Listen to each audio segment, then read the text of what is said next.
Let me get into my final bold prediction, my boldest prediction of the bunch. I thought, why not go completely balls to the wall here and just go with something so outright ridiculous that, you know what, if it happens, I'd laugh my ass off for the rest of my life. I think the Indiana Pacers will win the 2025 NBA Finals.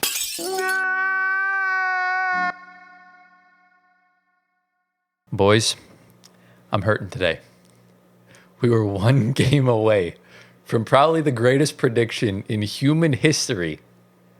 And it wasn't meant to be, I guess. Yeah.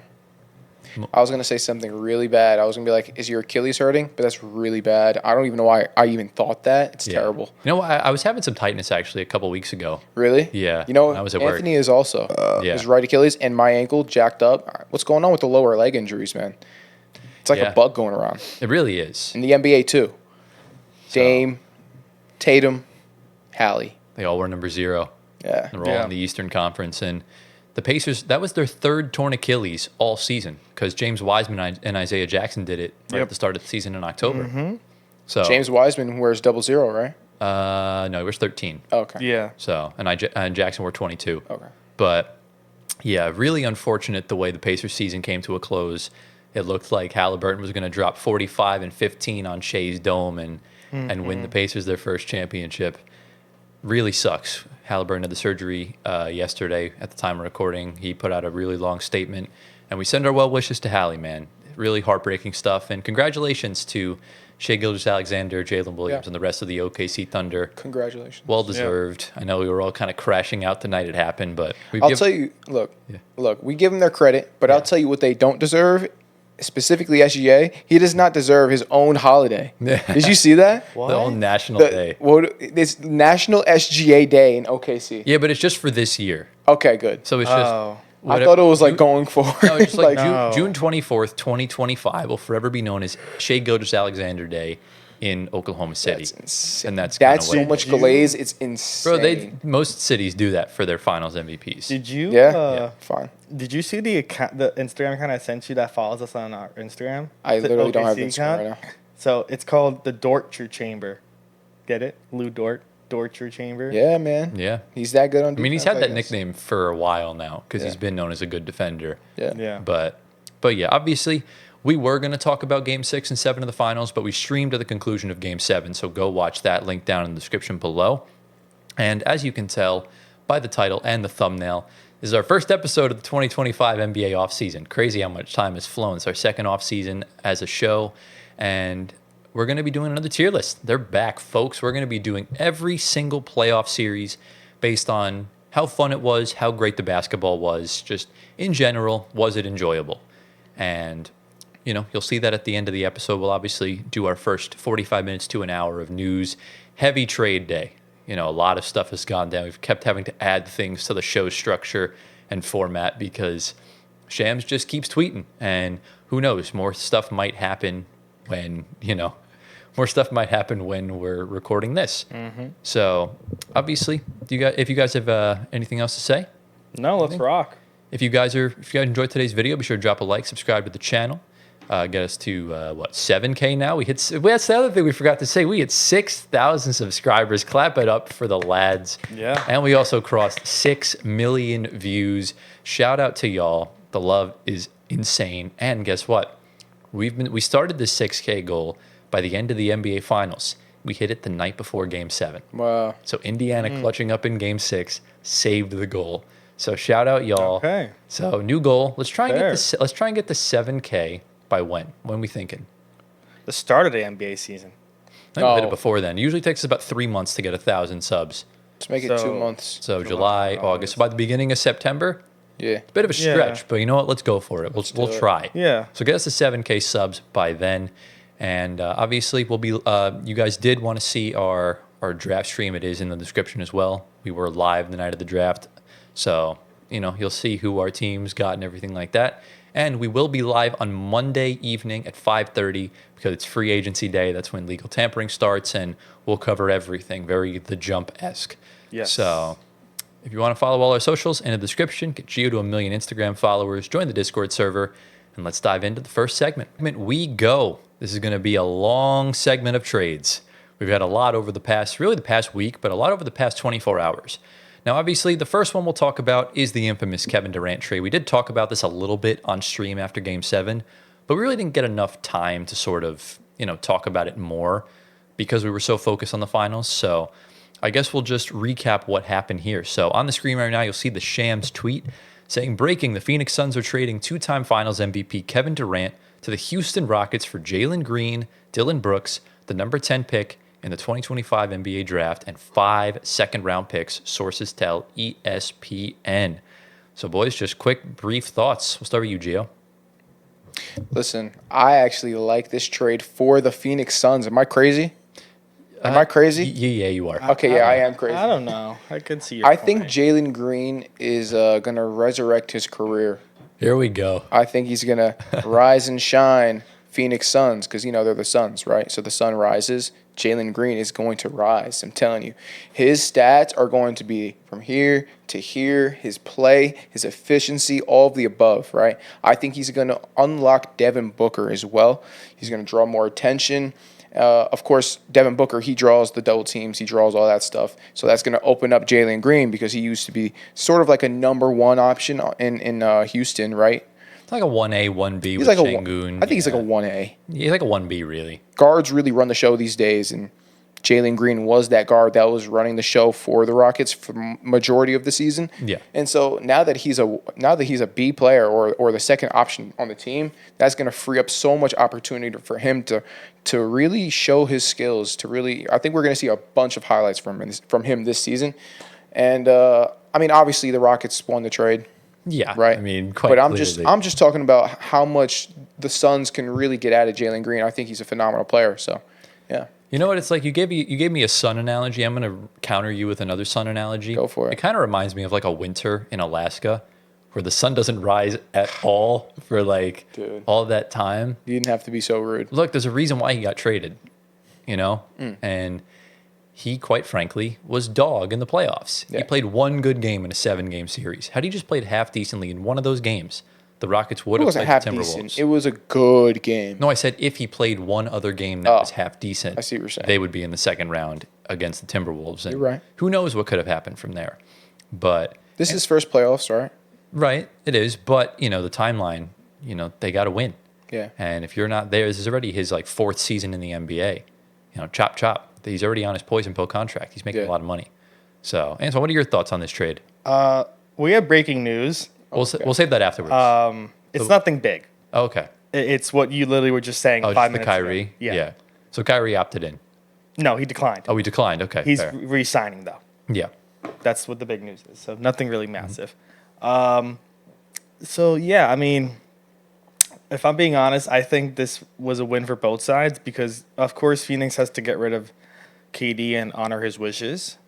And I think, to be honest with you, the package they got would be 100% better than Miami's. I think Jalen Green definitely needed a change of scenery. I don't think the offense really flowed through him in Houston as he wanted it to. Because with Şengün there, Amen Thompson, Jabari Smith, a bunch of other guys that got a lot more time as well.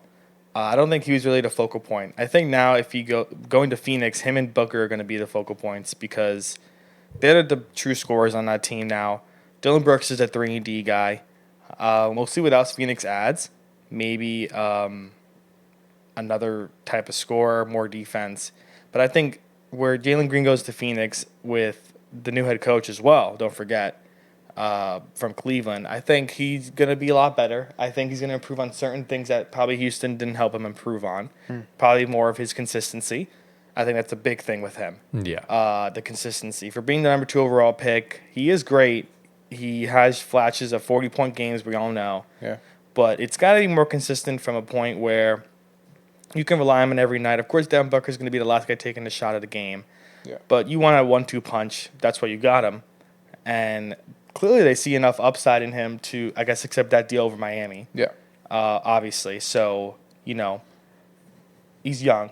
Definitely a lot of promise coming into Phoenix. We'll see, like I said, what the roster gets built out to by the end of the summer.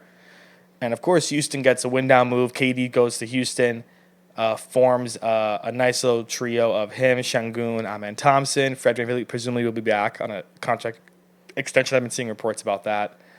So he'll be back, probably starting point guard. I'm in, probably still calling off the bench, or unless he'll play the two. We'll see.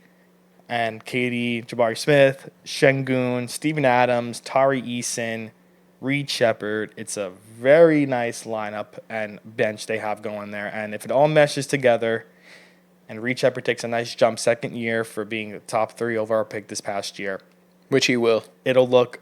I don't think he's going to play. I think he's going to be a dog. I think he's going to get traded. That's crazy, but it's going to look a lot more promising. I think they cleared up a jam-packed hole at shooting guard with Jalen Green there because Amen should be starting, not coming off the bench. He was starting. Yeah, he was. Asar was the one that wasn't starting. No, but until it this wasn't year. Van Vliet point guard, Jalen Green He shooting just wasn't. guard. No, I mean and- they were. Amen was the starting small forward. Yeah. Wasn't Dylan Brooks? No, Dylan Brooks came off. Because Jabari Smith got injured, so I Brooks know, was but playing I'm the talking 4. about before Jabari Smith Jr. Smith was coming off the bench when the playoffs started. No. He was, but before Yeah. Jabari was starting in the first, Oh, that I'm first not. half. I'm not too sure. I'm No, pretty yeah. sure they were kind of just alternating between it. They were, but I think Jabari was starting. So now you insert him into the actual starting role from game 1. Yeah. Oh yeah. So they that's will. what I'm saying. And he may got a contract extension. He's locked in long term, and it's all or nothing for them right now. Yeah. You got to get the best of KD's contract before he calls it quits. Well, it's an expiring deal, so they'll extend him. Yeah. Barring everything goes well, but that's the one problem with having a star that you want to meet the needs of, because that wasn't the best offer they got. Because we obviously talked about it last week when the Wolves offered Rudy Yeah. Gobert, Dante DiVincenzo, Shannon, and Rob Dillingham, and they said no. Wow. Or maybe Katie didn't want to go there and they took it off the table. The Cavs offered them Darius Garland. And I guess they wanted no part of that. I mean, there was a point guard right there. And they still don't have a point guard. Jalen Green does the same exact thing as Devin Booker. So I guess we could see Devin Booker potentially traded in the next couple of years if he does request out, because this team is just still not good enough. And that's just an unfortunate thing. They still really have no big man. They're relying on Nick Richards. So Yeah. we'll kind of have to see. But the KD trade is essentially what it is. His value was kind of in the drink because he's on an expiring deal. And, there wasn't really much to offer. They were better off just keeping him until the deadline. They could have gotten a lot more. Yeah. So I'm pretty sure, one last thought here. Yeah. Pretty sure KD went to the Rockets because coaching is strong on the Rockets. I mean, he makes a great coach. he was the assistant in Brooklyn. Oh, that helps The second plenty. round. That So helps there you plenty. go. So I think that's the Yeah. sole reason. And then one more thought is, I think Jalen Green is going to be the best second option in the league coming up. Oh my God, you just cursed his career, man. Bro, It's he so will be. You'll unfortunate. see. The You'll see. best he's going to be the best second The option. best. The best second option in the league this season. when the Look, when the Suns get 12th in the West. And they move on. he's still going to put up big time numbers, man. Well, yeah. Are you sure? I mean, yeah, the team has no expectations at that point, so potentially. But look, you know what? You doubted me for my Pacers take. I'm not going to doubt you. No, doubt me. I'm It's gonna I'm gonna support you for once. Okay, doubt I'm me. gonna call you delusional as hell, but it is what it is. Okay. Be at least let's meet in the middle. Top 10 second option. Hell no. Yeah, that's fine. Top Bro, five. think of the second Top option. five. Think of the second options in the league right Yeah. now. You think he's gonna be better than like J Dub? Yes. No, it depends. He's better I don't like J Dub. It truly depends. yeah, like him or not, he's still better than Jalen Green. Listen, It's just the truth. Tyrese is injured. It's going to be Pascal as the first option, right? Yeah. Tatum is injured. It's going to be Jaylen Brown as the first option, right? Yeah. I mean, you got plenty of injuries everywhere. Yeah, but So you- it's like, Yeah, but you're who telling are me- the second options at this point? Şengün. Yeah. I think Jalen Green is better than Şengün. No, he's not. Easily. he's not. I think so. Like Şengün comfortably outplayed him in the first round. Yeah, that's just the first round. The whole season, Jalen Green outplayed him the entire season. Okay, I got a better second option Go. for you. LeBron James. Because Luka I'm predicting a huge fall off this year. Okay, for yeah. LeBron. No, let's let's move Yeah, on. let's just move on. Let's just move on. This is some crazy stuff. Karl Anthony Towns.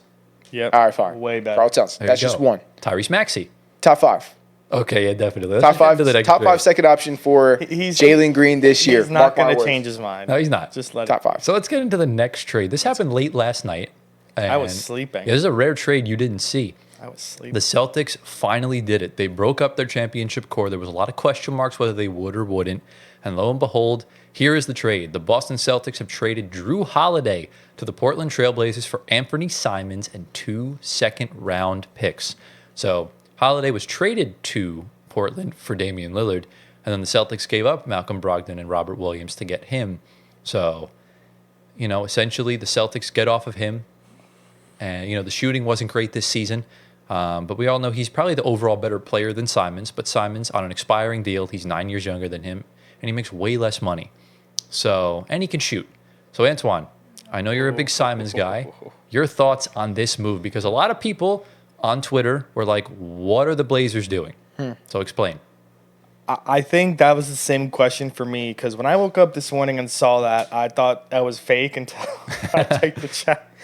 But I think it's an ultimate fleece from Boston because Stop trying to sound. I'm sorry. Stop trying to sound like a Boston guy. Boston. No, it's Boston. Not only do you get get Anthony Simons, who I think is one of the up and coming stars in this league at point guard, because we talked about him going to the Magic before they got Desmond Bane. Yeah.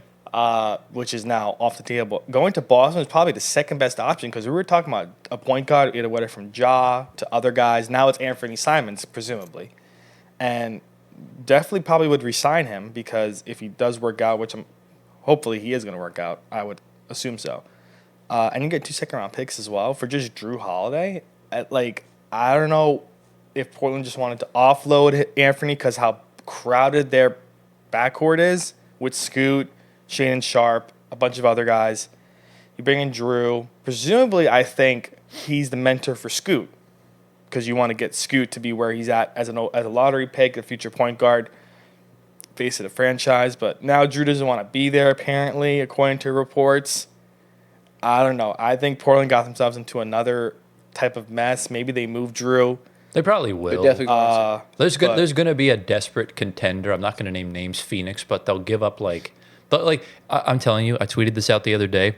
If the Suns trade Ryan Dunn for Jrue Holiday, they need to fold. They're not going to do that. They better not. That would be that insane. dumb. They're dumb. It's bad enough that they traded away Tamani Kamara for Yusuf Nurkic. Yeah. That was was flagrantly insane. bad. If They had they no do it idea. again, Yeah. Ryan Dunn is going to be great as far as defensively. He's going to make a lot of all defensive teams if he stays healthy. And if they do this, I genuinely won't know what to say. But, Gio, looking now at Boston, what do you think Simons can bring to this team? Man, this is I don't know. I mean, I feel like the pickup seems a little redundant. I feel like Derek White and Anthony Simons kind of do the same thing almost. They're both like light-skinned guards, right? No, seriously. Anthony Simons is more dynamic. He's a lot more, Derek White's pretty daggone dynamic. Derek White is like an anomaly, but Anthony Simons is like way more athletic. Yeah, he's more He's athletic. a high flyer. He can jump out the gym, but isn't having like that kind of they both like Jalen Green and Devin Booker and Bradley Beal. They are all shooting guards. They do the same thing. You're right. These two can play point. Kind of reminds me of Hallie and Andrew Nemhard. Okay. Because they both can handle the ball. They both can play make, but they also can score at will. You know what? That's true. That's a good point you bring up because I never, before the Andrew Nemhard-Hallie combo, I never really was big on like a two-guard lineup where both players can both play point guard. Even the Nets with Kyrie and Harden? Well, I guess before that Yeah. then. Before that. Because I feel like it never really worked out. That's true. Until then. So, I mean, maybe the Pacers put the NBA onto something new and good. Oh, they definitely did. The way they play it's infectious. Yeah. The teams want to slow the pace down a little bit because they just had 3 Achilles injuries, but the way they play, I think, is the method here. Pace and space is going to take a little bit of a step back, and you'll get more pure basketball. But here's the beauty of this trade: they don't need to keep Anthony Simons if it doesn't pan out. He's not an expiring deal. Someone's going to want him at the deadline if things don't work out. And it almost seems like the Celtics are punting this season away without Tatum anyways. So if he plays well and the Celtics are, let's say, a 5 seed in the East, which they very well could be, you could easily get yourself back a late first-round pick from, let's say, OKC if they're a little bit banged up on a championship hangover, or San Antonio if they're trying to just get that little extra oomph to get into the playoffs, or there's going to be a market for Anthony Simons, and I think they'll be able to get something in return for him. I think the return they would get for him is going to be better than what they had to give up for Jrue Holiday. I mean, we'll get into the second Boston trade later, but I do think that ties right with the punting, and it's kind of crazy because they could tank and end up with a top 5 pick next year, top 3, get AJ DeBanster or someone else that's really good, and just have a big. And also, Jaylen Brown's in trade talks too. Yeah, he is. He very well probably. I think he probably is going to get traded by the time this episode comes out. That the whole team is gone. Wow. So like you're just rebuilding, and just Tatum comes back a year after, and you have a top 3, top 5 overall pick, maybe even other stuff, depending on what happens. But yeah, I think that they're the new owners coming in, they kind of just see this now. Probably they got to break it up. Well, that's why, because like the Grusbecks didn't care because they knew they were selling the team, so they're going to try and win as much as possible. And now you've left yourself in a situation where you sold the team, you lost your best player for a year. Bill Chisholm, I think, just wants to make money.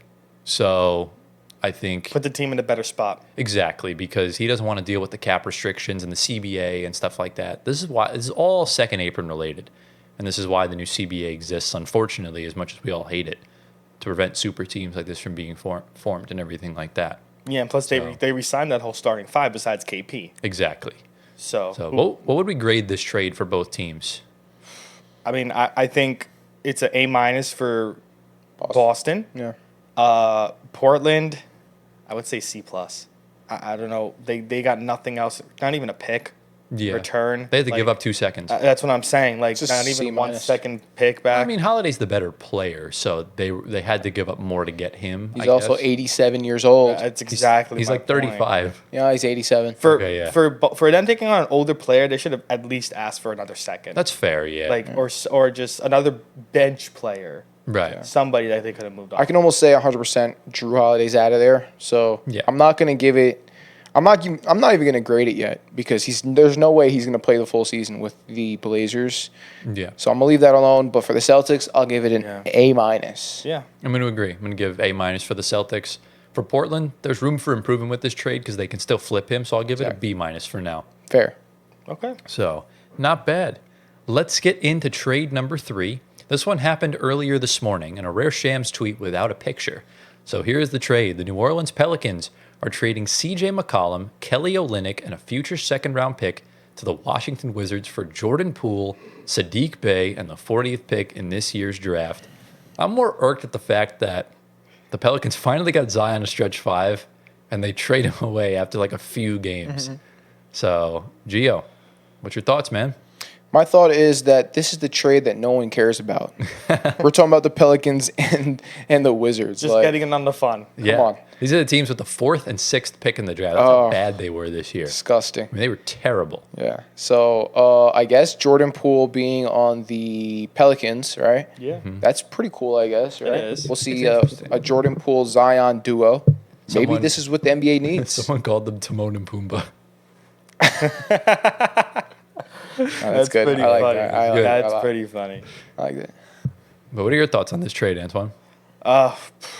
I just the Wizards. They're building a veteran team with their youngsters because they're picking up CJ. Middleton picked up his option. Marcus Smart is there. Yeah. I don't know why they have a young core. Maybe just to help that young core mesh better, possibly. Poole, I guess, is a contract dump for Washington. I mean, because he's on the Golden State contract. McCollum is kind of on the end of his contract. Yeah, there was a salary dump essentially for New Orleans, though. Yeah, that too. Yeah. Both ways. And I think Olynyk goes because Yves Missi is going to be starting. That's kind of how it's going to go down. I think, Kelly, you need a good backup 5 if you want to compete. Well, they'll probably get somebody. Hopefully. I mean, I don't think they're going to make the playoffs, but like... But Jordan Poole is the DeJounte Murray replacement for next year because we know he's out with a torn Achilles. Oh, this is going to be interesting. Is Jordan Poole going to get injured now that he's a Pelican? Oh, God. We have to keep an eye out for that. Let's hope he doesn't. Let's pray he doesn't. I'm more worried for Saddiq Bey because he's already injured. He just tore his ACL. Yikes. So he's coming back this season. Yeah. If this pans out, he's going to be a great piece for them. That's a really good buy low. Yeah. But for Washington, it's kind of like the same thing with Portland, why Simons went, because you saw the mini leap that Scoot took and the leap that Shade and Sharp took.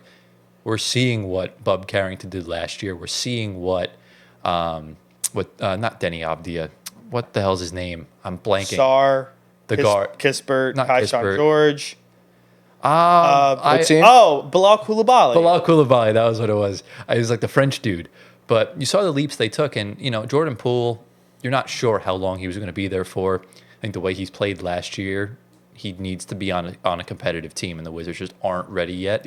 Yeah. So you never know. The East is kind of crap. They could wind up with a 30 win season and make the play-in. So it's very well possible. Yeah. But with this trade, I honestly don't even know. This just seems to me, I was telling Anthony before we started filming, this is CJ McCollum getting punished by going to purgatory for bringing the NBA to this CBA. And, it makes a lot of sense. That is a really good analogy. It definitely could add up. Yeah, I just, very random trade out of nowhere. Poole finds himself in I guess, better situation for himself. Yeah. Hopefully he stays healthy. Yeah, that's a big thing. I think we all forget how good Poole was when he was a Warrior. He was really good. Yeah. He was the reason they won. Exactly. Championship. He's that good. And I hope that he stays healthy and he gets back to playing at that high of a level when he's on the Pelicans. And, of course, Zion stays healthy. This could be a dynamic duo. Right. This could be that. I think maybe. Yeah, we'll see. I think they both work pretty good together, hopefully, just by how they play. Yeah. Just need the availability to come through. Exactly. And Poole's he's not known to be an injury-prone guy. He just has these stretches of playing like an idiot. So we'll have to see. And, by the time this episode comes out, I'm pretty sure Trey Murphy and Herb Jones will be gone. If any of those trades happen, we'll talk about it on one of our next two streams. So, I'll link both. I'll link the draft stream below because that'll come out before this episode. I was gonna say, and they have Trey Murphy and Herb Jones coming back, but Tyler kind of ruined that mojo. Yeah, they're unfortunately getting moved. Yeah. So we'll have to see. We'll have to see going forward. But do we have any final thoughts on that trade? Just very random. What would we grade it? I think the Pelicans got better. Yeah, for the most part. The Wizards got better, somewhat. I mean, I don't even know to grade it. The Wizards, it was mainly cap flexibility. I think now they're going to draft Jeremiah Fears, and we'll see. The Wizards have what pick? The 6th pick. They already have Bob Carrington. You can get another point guard. No, well, they got rid of Jordan Poole. So if you roll out Carrington, Fears, and then you run out Coulibaly, Sarr, and or Trey Johnson, or whoever. Yeah, but I think Fears is more. I think they kind of want that combo. Player. I was gonna say I miss Sadiq Bey because he's phenomenal. Like when he's healthy, just imagine him if he's on Detroit still, where he was drafted. That would be sick. Where dropping 50 points a game. That's what he did. I know. Only once. It was the purgatory Pistons at that point. He hit that game winner against the Warriors too, if you remember. In 2022, it was like second year. Sadiq is a nice player. Just we haven't seen him in a while. Well, he got injured. And he got traded so many times that everyone just kind of forgot. They forgore about Sadiq Bey, but he's a good player. He'll let the world know again. He'll have some big games. Yeah. So I'll grade this trade for the Wizards. They sorted out their cap a little bit. I'll give them like a B plus. Good vet voice. Pelicans, Jordan Poole, I think's got upside. I'll give him a B. Yeah, I think they're both solid because no one lost. I don't think anybody lost. I just don't like the fact that they gave up Kelly Olynyk. That was the only thing. I think they should have kept him. I don't care about Kelly Olynyk. Well, essentially now you've traded Brandon Ingram for Bruce Brown and Kelly Olynyk, and Olynyk's gone, and Bruce Brown's gone, so, Yeah. Yeah. You essentially Kelly Olynyk, he's not like a huge piece for me, but you essentially traded Ingram for nothing. I guess. I think it was like 3 seconds. Oh, yeah, you're right. So that trade wound up being not very good from You got post Trajan Langdon era. You know what? That's true. Jordan Poole back. Yeah. That's it. Also, Troy Weaver's in Washington. He got Sadiq Bey back. So there you go from his time before Trajan Langdon. So got it. Yeah, I'll give this a B for both teams. Yeah, fair enough. Let's get into the next big trade. This is the final one, at least as of right now. If anything else happens, we'll talk about it afterwards. The Celtics did it again. The Celtics broke up another piece of their championship core. Boston, Atlanta, and Brooklyn are finalizing a 3-team trade that sends Kristaps Porzingis and a second-round pick to the Atlanta Hawks. Terrence Mann and the 22nd pick in this year's draft goes to the Brooklyn Nets, and Georges Niang and 1 second-round pick goes to the Boston Celtics. So, Tingus Pingus, Tingly Pingly, Tingle Pingle, however you want to call him. Hey, yo, bro. He is finally off the Boston Celtics on an expiring contract, obviously. What do we think, Antoine? Thoughts on this trade? A Trae Young, Tingus Pingus combo. I mean, what yeah. I after Jrue, I was like, it's KP next. Presumably Jaylen Brown maybe after as well. I thought he would have been first. KP first? Yeah, I thought he would have been traded That's first. fair. You knew it the whole time, though, right? Yeah, I saw it. he But definitely knew. the Hawks were not on my radar at all. It's kind of crazy because, Surprised. but they do need a center. If he stays healthy, it's phenomenal. But we know the injury history with KP. It's a long list. Yeah. Brooklyn wins this trade because you get another first-round pick. They have 5 first-round picks. That's a sixth of the first round for tomorrow night. Yeah. And they get Terrence Mann, who Atlanta acquired at the deadline. Terrence Mann's ass. Boston also gets Georges Niang, who was their other acquisition at the deadline. They're both gone now. Yeah. Well, no, they still have Karis LeVert. Isn't he free agent? I think he's a restricted free agent, but I'm Okay. not sure. They have his bird rights, so they can fair. re-sign him easily. But yeah, their bench is thin, but if you lose some, you win some. They get a nice center finally because Capella's days are over. We know that for a fact. Mm-hmm. Okongwu is probably going to go back to that bench role now. So KP comes in. Name me the starting 5. Well, it's Trae Young, Dyson Daniels, Reece Shea, Okay. Jalen Johnson, and KP. That's a pretty good starting 5, if you ask me. Look, it's not going to win you a championship, but remember, this is the East. Yeah. They have a good chance of making a deep run here. I agree. That's what If I'm other saying. teams get hurt. And Yeah. for Atlanta, I mean, I'm sorry, this just seemed like a desperation move. I really hope Trae Young requests out at some point because this team is full of, I mean, Trae Young himself doesn't stay healthy very often. Dyson Daniels is finally healthy now that he's out of New Orleans, but Reece Shea is kind of built like me, doesn't have that strength yet, so hopefully he stays durable. Jalen Johnson's been injured every season of his career, and we all know the injury history with Kristaps Porzingis, so I don't know necessarily how this roster can pan out. I hope they're all healthy, knock on wood, going forward. Yeah, exactly. Boston, this was finally they did something wrong. I don't know what they were thinking. Like Georges Niang in a second. Like, look, Georges Niang is an okay bench player. He was good in Cleveland last year. He was okay in Atlanta, but I don't know. I don't know how Brooklyn got that first. I just went to Boston. Oh my gosh, Sean Marks, you are starting to make me apologize to you, my brother. I am so happy because not only do I like the upside of Terrence Mann, who has not been great over the past couple of years. I said he's been allergic to buckets. You literally used to love Terrence Mann. You Yeah, literally- but he let me down so hard, so he's But now he's in Brooklyn. Because he should have been traded from LA way prior to that. Yeah. That's true. He should have been moved because we all remember in 2021 when they made the conference finals run against the Jazz, he was insanely good. My guy was on a heater. He dunked on someone. I think it was either on Rudy Gobert or it was Derek Favors. It was one of the Probably two. Rudy Gobert. But Rudy Gobert, look, he's better than you, Gio. But anyways, I like the fit with Terrence Mann if he stays. We might flip him, Yeah, which I'd rather do because of course. if you want to give me 6 first-round picks in this year's draft, I'd gladly take that. Yeah, But one thing I exactly. do not want us to do, Brooklyn Nets, Sean Marks, do not trade up into the top 5. Don't do it. Please do yourself a favor and just be happy with the 5 or 6 picks you're going to get and draft the players. It's like if you want to package together 22 and 29 and move up to like 18, fine, but don't trade into the top 5 because it's pretty clear that one of Fears or Malawatch is falling to us, or Ace Bailey could potentially fall to us as well. We're gonna get the guy we want at 8. I'm confident of that. I just don't want them packaging together 8 and 22 and moving into the top 5. I just don't want any part of that. Okay. I would say you just package up and get back in the top 10, not top 5, and take 2 top 10 picks. I mean, we could. It's just I don't know if there's anyone else that's really enticing to us. If Con Kneppel's there, Now he's gonna be gone by then. Take him. I think he's gonna We'll be see. gone. He's gonna go top 7. I'm almost positive. Yeah. But look, the East will run through Jordy Fernandez in a few years. Just you wait. He'll get the extension soon, and I'm loving even more the situation we're in. Obviously, would I have liked to get into the top 5? Yes, but this is going to be the summer for Brooklyn. You're going to essentially help facilitate 3-team trades. You're going to do what Utah did.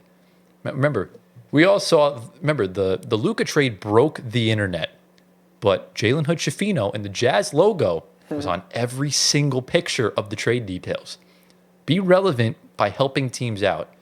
and then just draft gems in the lottery or in the late first round, and then you Exactly. get better from there. Yeah. And, the one thing a lot of these good up-and-coming teams were missing, like Washington, for example, is that guy as a head coach. And Jordi Fernandez is that guy. And I'm really excited for the future of Brooklyn. And kind of going back to the Boston thing, they're just punting this season away without Tatum. This really all depends now on what happens with Jaylen Brown, because I have no idea. Yeah. So, I mean, if we see him gone by Monday or a little during our live stream, Yeah. we're going to see a whole new roster. The Celtics don't have a center because Al Horford's a free agent right now. I guess they have Luke Cornett, but Solid. they might bring Al Horford back. Who knows? They probably will. And then just run out that team with Anthony, and that's it. See what else. With Jaylen Brown goes, we'll see what they get for him. So what are you rolling out a lineup of Simons, Derek White, as of right now, Jaylen Brown, Yeah, Al Horford, Luke Al Cornett. Horford. Luke Cornett. Ooh, that's just like, compared to what it was, is a little unfortunate. And well, don't forget, if Jaylen Brown goes, you're getting probably like 2 or 3 good players back. Right. Oh, well, if Jaylen Brown goes, you're getting back probably at least 3 first because he's on a super max and Or a decent player. a or really 2. good player. So right now, obviously Tatum can't play. So I'm trying to find a lineup. Someone said start Niang ? Please don't. Oh, that's crazy. Please I don't. would start Niang. They should flip him. I would start Niang. They should flip him. For who, though? They're not going to get anything For for him. Cornette. I know, For but- Cornette. You could, but He's I don't so know. bad. The Celtics just need a power forward right now to survive without Tatum. I think that's really what they need. And who knows who could be available up until that point. But what do we grade this trade, guys? Well, for Boston, they could have gone more. They got Yeah. fleeced high key. I'm going to go C, straight C. Brooklyn gets an A just for that first round pick for no any reason. We gave up nothing, too. Exactly. We That's literally did. exactly why I'm saying. You got a first round pick for nothing. Well, we got the first round pick because we're taking on Terrence Mann's expiring. Yeah. That's why. And Atlanta, I would go B+. They got a really good upside player if he's healthy. And that was their only weak spot in their starting 5. So they upgraded. That's fair, yeah. I'll give it a I'm B+. going to go C for Boston as well. C- actually. And for Atlanta, I'm going to go with a B- because he's very injury prone, Porzingis. Yeah. And obviously Nets A. I like that. I like will that from I you. will close on this. Leon Rose, take notes on these trades. You can do it. It took Boston 12 hours to dismantle their entire championship roster with no issue. We can do the exact same thing with the players we want to move. Just work the phones and move these players out. I mean, no hope. Boston's in a much different situation than y'all are. Well, the only players I would move are Josh Hart, Cat, Mitchell Robinson, Mikal Bridges. Yeah, Stop but slamming the table, bro. Sorry. like Boston's without their best player, and they're also way more over the cap than the Knicks are. The boss, just getting rid of Holiday and Porzingis alone shaved like $200 million off the cap sheet. So that's why they did it. The Knicks aren't in that kind of trouble yet, but give it time when Mikal Bridges gets extended and everything like that. But I mean, for me, Boston, this is just not it. Like, this is a straight C. This is like a rare Brad Stevens L after fleecing the Portland Trailblazers literally like 16 hours before that. Yeah. For the Hawks, I'll give this a B+. I was going to give it an A, but there's a lot of risk considering how injury-prone Porzingis is. For Brooklyn, this is an A. Like, this is as good as you can get, especially because we don't expect much from Sean Marks anymore. But like, my man woke up. Hopefully, this is the first of many of these good trades, and we'll just hope for the best. So if any other trades wind up happening, we'll talk about it on one of our streams, or if it's Jaylen Brown, we'll probably include it in this episode. Yeah. But we'll get into the next segment right from here. Yeah. Into the next segment we go. This will be a quick one, not really much to talk about here, but the Dallas Mavericks have made some moves. Obviously, by the time this episode comes out, they will have drafted and acquired Cooper Flagg with the first overall pick, hopefully. Yes. So it's so funny because Nico Harrison actually is or was a good GM. It's just the Luka trade just permanently stained his career because he did so well acquiring Kyrie and then building that team, acquiring Washington and Gafford and everything of that nature. And Trust the process. It's Bro. all part of the plan. Bro. He's getting Cooper Flag. Yeah. Okay, he's going to be that 1A guy, and Luka couldn't be there And in order for Cooper to be that 1A. Can we come up with a different slogan? Because every time I hear trust the process has yet to even sniff a conference finals minute. If Luka does not turn out well in the Lakers, he'll look better and better each day. Not really, because if picture Luka not doing well in the Lakers, Nico Harrison could be sitting back with 5 first-round picks. Instead, he got back a 32-year-old injury-prone Anthony Davis and just Cooper Flag. It's not enough. All right, so here, I have a couple words for trust the process. There's ride the wave. Let it unfold. Have faith in the journey. Yeah. Stick with the plan. You see what I'm saying? Stick with the plan. Ride the wave is the best one. Ride the wave. We just saw the first player from that process Sixers team get to the finals. So Who was that? TJ McConnell. Oh, okay. Fair. So shout out TJ McConnell. I almost cried seeing him cry. Yeah. He played his butt off that entire year, man. Yeah. Shout out TJ. But Shout out. off to the Dallas Mavericks we go. They have extended center Daniel Gafford a 3-year, $60 million contract extension through 2029. So we knew Gafford wanted some starter level money. He wanted some starter level minutes. Not particularly sure what his minutes are going to look like, because obviously the front court room is quite clogged now with Cooper Flag coming in. You still have PJ Washington. You still have Derek Lively. So, and it's not like he can play both positions. He is a true purebred center. So could this result in some sort of move for PJ Washington? Because he's still yet to be extended and everything of that nature. Antoine, what are the vibes saying? After... Poorly timed. Okay. To be honest with you, I thought Gaff was going to leave. I did too. Just because Lively's there and he'll step in. But I guess I see Lively more as a nice bench depth 6-man. Unless PJ goes, then Lively will fill that role. Actually, no, Cooper will fill that role. Depends. Well, Hoop's going to play the small forward now. Yeah, so then Lively would fill in that 4. But Gaff's a really good pickup from that trade deadline day. Found a spot in Washington after getting moved around so many times. Yeah. Definitely earned the contract. 3 years is short term. Lively's going to be around a lot longer. And just, I guess, keeping the team around. I think he earned that money for sure for what he's been doing for them last year in the finals round, this year as well. Yeah.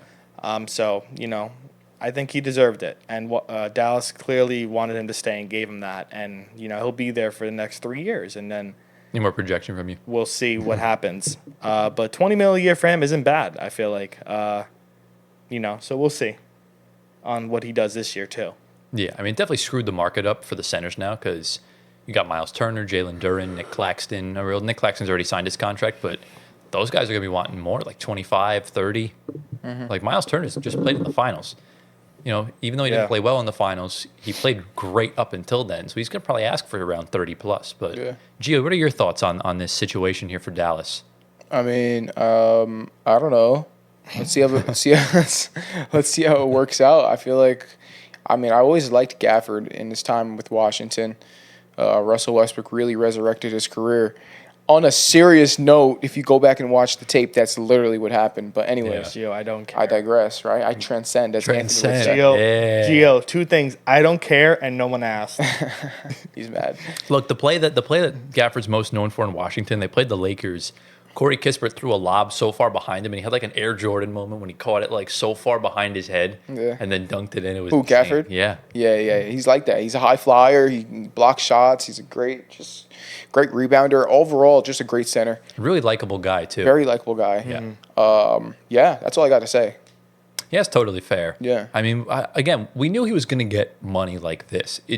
I was not expecting the Mavs to retain him. Yeah. And now they're going to get put in a situation where in 2028, 29, they're going to look at how he's been playing, and they're going to look at the development from Derek Lively, who hasn't played his best basketball without Luka Doncic. And I just realized we are total idiots because they have Anthony Davis on the roster playing the 4. Yeah. We totally forgot about that. Yeah, wait. So, did you guys really just name the starting 5 without AD? We did. Because to be fair, Of course you guys did. Because to be fair, I didn't do that. the Luka trade just overshadows that. You forget Anthony Davis is on the team, and Can we reconsider the starting 5 now? so yeah, it's going to be who are you going to start at the 1? Because Kyrie's Kyrie. not playing. Max Oh. Christie. Max Christie at your 1 is Clay, crazy. Clay, Coop. Christie, Clay, Cooper, Flag. Who just do when healthy though? When healthy, it's going to be Kyrie because Kyrie. he will come back this season. Right. Yeah. So Kyrie Irving, Clay. I would start Clay Thompson instead of Okay. Max Christie because have Max Christie sort of play that Alex Caruso role. Okay. Yeah. You have Cooper Flag, hopefully at the 3. Washington gets moved. AD. at the 4, and then either Gafford Lively at the 5. Dude. Bro, how do we forget Anthony Davis? Listen, that's a good team. Dude, we'll look That's back on this moment and laugh. Yeah, we're thinking about the Luka Yeah. the days. And Stephen stop A. thinking about Well, Stephen A. said that the Mavs are his pick to get out of the West. Oh my god. Because, I mean, look, even after the Luka trade, they still beat the Thunder. Like, Yeah. they just can't beat the Dallas Mavericks. It's incredible to see. But this team is heavily predicated on health. Anthony Davis never stays healthy. Lively and Gafford have had their injuries. Same with PJ Washington. Kyrie. Yep. Klay Thompson just had 2 insanely bad injuries over, at the beginning of this decade. Yeah. And Kyrie Irving. Kyrie Irving's out for the first half of the season. He tore his ACL. So we don't know how long he'll be out for. But speaking of Kyrie Irving, let's transition because as Anthony mentioned earlier on in the show, Kyrie Irving did opt out of his team. It was a player option? Player option. And he's going to re-sign on a 3-year, $119 million contract extension with the Dallas Mavericks. So shout out Kyrie. I miss him more and more every day. I wish he was still in Brooklyn, man. But, I mean, realistically speaking, where do you see this team at this current moment in time? How far will they go? Not can, because we all know how far they can go. How far will they go? Factor in everything, whether it's health, unhealth, everything. Well, considering the West is still really stacked, I think the most is conference finals. That's their ceiling. Yeah, I think OKC, Houston, Minnesota, who else? Denver, are still significantly better. A little I don't bit. think Denver's better. It depends. I mean, that's true. It depends. I mean, think about it this way. Even if they do run it back, this team was insanely injured and still took OKC to 7 games. I mean, they weren't that injured. It was just AG. No, Aaron Gordon had he had strained his hamstring in Game 6. Remember, Michael Porter Jr. had been playing with a sprained AC joint. That's like a 2-month injury recovery time. Yeah, but even when he was healthy, he was ass. No, like when they won the championship, he was up until the finals. He was like their 2nd or 3rd best player. No, I'm talking about the past season. This past season, Oh, he was right, trash obviously. when healthy. He was trash. I wouldn't expect him to go crazy in the playoffs. I feel like Yeah. he's just been falling off ever since his big run.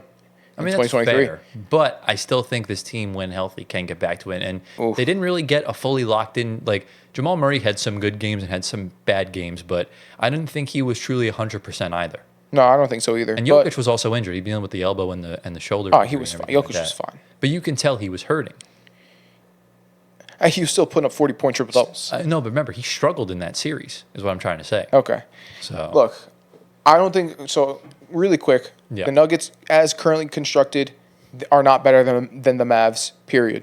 When the Mavs are fully healthy and the Nuggets are fully healthy, I think the Mavs are just a better team. okay, fair. As assuming Cooper Flag gets drafted, right? Nico Right. Harris don't mess it up. You're Yeah. crazy if you do. But yeah, I think the Mavs, their ceiling, I think their ceiling is probably, I would say, the finals. I would say agree. the finals. I agree with you. Yeah. Like, remember how good AD was in the bubble? Yes. First option Anthony Davis minutes. If he stays healthy, they're my pick to go. They're my pick to go to the finals. He's that good. He's that good. Like if Dallas can stay healthy, Nico Harrison might unintentionally if there's going to be a year to make the finals, it's now when OKC's already won it. Because repeating in this NBA is tough. Yeah. There's so much parity. 7 champs in 7 years. But if anyone can do it, it is OKC. That's true, but to be fair, we said that this year with Boston. We said that last year with did. Denver. We did. And we said the year before with Golden State. And we said the year before say with that. I didn't say Milwaukee. that. It's always like you always pick these teams to repeat. And at the Right. end of the day, they're short off seasons. Role players make so much more money so that they get off of them. Right. And then you get injured, you lose your depth, and you struggle because, your off season's 3 months compared to the 5 when you don't make the playoffs. Yeah. And that's a big difference. Can we just make this clear that it's really been you two who's been like smashing Nico Harrison. Harrison. I'm We sorry. say his name right. I always say Nico Harris, Yeah. but you guys have been smashing Nico Harrison, right? I've Yo, kind of just pause, been like, first of all right, pause. That's pause. crazy. Look, I've just been like, okay, let's see where this goes. That's kind of been my mindset. I just kind of ride the wave with you guys, like, F Nico Harris. We don't like him. I'm just like, all right, whatever. But look, to me, I'm like, he's really. I think he's locked in right now because Luka, he's not. It doesn't seem like the winning player in my opinion. He's a good GM. He just made a dumb decision, and I've been on this show before the trade happened, giving him his credit. One more time, So- is it a dumb decision? Oh yes. If they win a championship this year and now they have Cooper Flag, Yes, because is it still a dumb decision? yes, because the return you got was unacceptable. You should AD. one first-round pick. Mikal Bridges and Desmond Bane went for a combined 9. What does that first round pick turn into? But that's the thing. Remember, you need the first-round picks, and the first-round pick that they're getting now is their own. Yeah. So it doesn't matter. But what if it turns into something amazing? But it might not. So I'm saying you need the picks. Okay. That's why, the extra first-round picks the Clippers got. One of them was the Clippers gave OKC. One of them was J-Dub. So you need those picks for them to work. Okay. Essentially speaking, had the Nets' big three had worked out, or had the Nets worked out without James Harden, a couple of the picks we got wound up being Jared Allen and Karis Yeah. LeVert, and that could have Listen, been I'm just gonna ride the Nico Harrison. Harrison. Sorry. Harrison. I'm sorry. I'm just gonna ride Crazy. that Nico Harrison wave right now. Okay. All right. Let's see where this goes. I'm all for it. Let's go Mavs. All right. Unfortunately, now because he said that they're not making the playoffs, so unfortunate. But so yeah, congrats to the Mavs. Hopefully, I just hope for the best for the fans because they deserve it. They've been through the ringer this year. Also, keep this in mind. I'm sorry, really quick. Yeah. I'm talking a lot, but now their big man depth is super deep, right? Mm-hmm. Derek Lively, Gafford, Davis, Cooper Flag, even PJ. right? Yeah. PJ. That depth is going to be huge for the playoffs. They still got Najee Marshall coming off the bench. too. Exactly. My goodness, Yeah. that depth is insane. But Are you kidding me? everyone in that roster has injury problems. Okay, well, We'll have to they're see. going to be Well, healthy this year. didn't they just fire their training Strength. staff? Yeah, because he wasn't properly qualified. Yeah. So they're gonna bring in someone that is qualified. Yeah. Exactly, yeah. So we'll hope for the best regarding Dallas. Yeah. And let's get into the next segment. Guys, welcome to our first ever off-season edition. Let me just start that over. Into the next segment we go. Welcome to the first edition of the second off-season for NBA Shower Thoughts. Now, for those of you that are new around here, Shower Thoughts was something we introduced last year, kind of around the start of our show, where we ask a question, one of us kind of rotates every week, and it kind of just gets the brain going. We kind of give our thoughts and everything like that. It goes from anything from shortening the season to refs in the playoffs to media to really anything. The world's your oyster here. It just has to be NBA related. Or it could be life related that just has NBA ties. And we were going to do this last week, but we just kind of ran out of time because of I don't even remember what it was for. We had to Just stop great for something. content. Oh, because the Lakers were sold. That was why. Yeah. So here's the question for this week. And this has obviously been one of the craziest, wildest playoffs we've really ever had in quite some time. It was just a thriller from start to finish. And there was so much that happened, so much that, kind of left us wanting more, stuff that left us on the edge of our seats. So I'll ask you guys, and this is a two-part question. That's the first one right now. What was your favorite, or should I just ask both at the same time? Go either way. It's up to you guys. Just ask both. All right. So the question is, what was your favorite moment / game of the 2025 NBA playoffs, and what was your least favorite moment of the 2025 NBA playoffs? Go ahead, Gio. I already know what he's going to pick as his least favorite, Yeah. but it's also going to be my favorite. Okay. And that is the Pacers comeback against the New York Knicks in game, what was it, 6? Game one. Game one. Why am I? Yeah. Okay, game one. Game 6 was when they won. Okay, you're right. Yeah. In game one, where Nesmith, my goodness, he turned into a star in my eyes. Oh, bro, you have no idea. How do you feel about that? He's not a star, Gio. He's just mad. He's salty. He's still very salty. Remember, no Hallie next season. Nembhard and Nesmith could potentially make themselves all-star caliber. Ooh, So I think Nembhard has the potential. But anyways, yeah. What was it? 16 straight points for Nesmith or he something made like that? 5 threes in Yeah, a row. 5 or 6. Five? Insane. I think it was 6 And actually. he got fouled on every single one too. Yeah, no, he's a different breed. And then, Yeah. of course, Hallie with the most insane game-tying shot to send it to OT. Oh, yeah. Pacers come out and pull out the victory. I think that was probably the best game of the year. of the entire postseason. Not just I'm talking about regular season and postseason. I don't know, bro. That Bucks Pacers game in April was insane when Hallie hit that shot with the Peter Griffin shot. Are you talking about the one what's it called? Where Giannis fouled him in the regular season, right? Oh, at the end, when Hallie hit that shot. Was that for the NBA Cup? No, it was in April. It was in April. You're right at the end of the season. That game. When Nembhard inbounded to him, he took the three from the wing. Yeah. And then he looked like Peter Griffin in that one clip. Yeah. That was like that was a good game too. I think this one was better though. Fair. Or until Russell Westbrook did the dumb stuff against Minnesota, the double OT game. That was another great, thrilling game. Dude, we're not gonna even bring that up. Why would you bring that up? Why? Yeah. or the Bulls game where Josh Giddey just hit that crazy game-winning half court. Sorry, that's the game of the year. That is the game of the year. That might That's the be game of the year. The way that game transpired, from the three to the steal to Kobe White's three, Austin Reeves layup, and then Giddey hit the half-court game. That was insane. That was crazy. That might be number one. But then the Pacers game is second. But that game was amazing too. Yeah. But no, yeah, that's my biggest moment.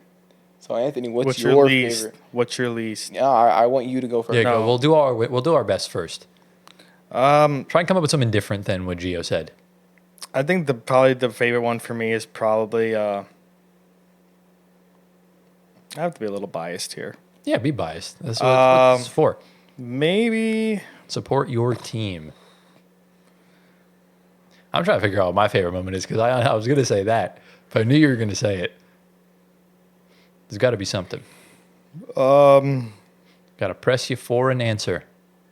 We know it's definitely going to be Knicks related. I would say probably Game 6 of the first round, where they won the series. Oh, when Brunson finally got the better of Azar Thompson. Okay, not finally. Come on, man. He was clamping him the entire time. No, he was not. He scored when he was guarded by everyone else. He averaged 34 a game that series. That was my favorite game. He had 40 in that game. That was probably my favorite game to watch. Yeah, Brunson went off that series. Oh, yeah. That's it. That's it? That's it. That's it? Not even just like the crazy crossover he had on Thompson? That's it, no. Okay. Wow. Very boring. Very enthusiastic. But I think there was a lot of good games that happened this sort of postseason. For me, two games come to mind. Game 1 of Nuggets Thunder, when the Nuggets came back and won that game, but the Thunder just kept fouling them. Not as entertaining. My favorite game, or my favorite moment, was probably Game 3 of the NBA Finals. First game back in Indy, when the Pacers just absolutely put the belt to booty across the entirety of the OKC roster, where you really just saw, Nembhard had SGA like visibly bothered, and Aaron Nesmith was playing well, and Halliburton was 1 rebound shy of a triple-double, and Siakam finally had a good game in the finals because the first 2 games were just not very good. That was probably, Game 1 of Knicks-Pacers is the best game. Like, we know this. But if I had to pick another moment, it would probably be that. That was really when I started believing that the Pacers could really do this. Yeah. And I'll give an honorable mention for mine. Yeah. And that would be Game 7, Nuggets versus Clippers. Nuggets just completely destroyed the Clippers. Russell Westbrook was just all over the court that game. Yeah. He was the reason why they won that game. You can't tell me anything different. So. They won by like 70. Doesn't matter. Okay. It was all Russ. Fair enough. So let's transition now. What was your least favorite moment /game of this playoffs? Least favorite game is where when Russ got eliminated from the playoffs. In Game 7? In Game 7 against OKC. Yeah. It was just a complete blowout, boring game to watch. It was really just a letdown.